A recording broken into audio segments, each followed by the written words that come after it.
ተከብሮ የማይታወቅበት በጣም ትልቁ ሆቴል ላይ ፕሮግራም ተዘጋጅቷል እና ወደዛ እንሂድ ተብሎ እንግዲህ አሁን ደግሞ ዛሬ ሄርሜላ መጣችሁ። እንግዲህ ወንድሟ ስጦታ ገዝቶላት ስጦታውን ነው የሰጣት እና ከእንትኑ መልስ ነው ብለዋል። እና ለማየት አለ ታዲያ ፕሮግራም እናንተ ናቸው። አሁን እቺ ፍንጭ አግኝታችሁ ቪዲዮ ሳትቀዱ ልደቷ በጣም ትልቁ ሆቴል ላይ ፍርዬ እኮ ማለት ነው።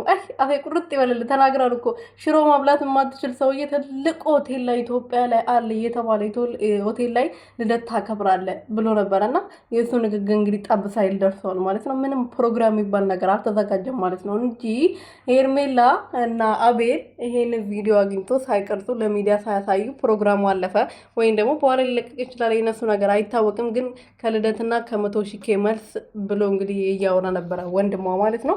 ሰላም ሰላም ቤተሰቦቼ እንዴት ናችሁልኝ? እኔ ያለው እግዚአብሔር ይመስገን። በያላችሁበት ሰላማችሁ ብዙ ትርፍርፍ ይበልልኝ።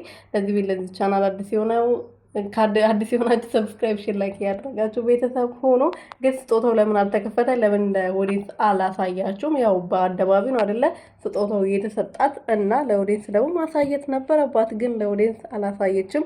ግን እያበደች እየጨለለች ነበረ። እድሜ ልክ ስመኘውና ስፈልግ የነበረው ስጦታ ነው ብላለች። እንግዲህ እድሜ ልክሽ ስትፈልግ የነበረው ስጦታ ያው በልደት ስለተገዛልሽ እሱ ሊሆን ይችላል ሆቴል ሄዶ ሲከበርልሽ የነበረውና እና እናንተ ውሸት መሆናችሁ ይሄ ነገር ነው። አያችሁ አይደለ? አንድ የእናንተ እውነት የሚባል ነገር እንደዚህ እንትናችሁን ይዛችሁ የምታወሩት ነገር የለም። በኮንፊደንስ የምናወራው ነገር የለም የእናንተ ነገር ማለት ነው። ምክንያቱም ሁሉም ነገራችሁ ውሸት ስለሆነ ህይወታችሁ፣ ንግግራችሁ፣ ሁሉ ነገራችሁ ውሸት ስለሆነ ማለት ነው።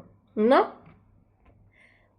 ባለ ልደቷ በጣም ትልቁ ሆቴል ላይ የተከበረላት ይሄ ነው ልላችሁ ፈልጌ ነው ፍቅሮች።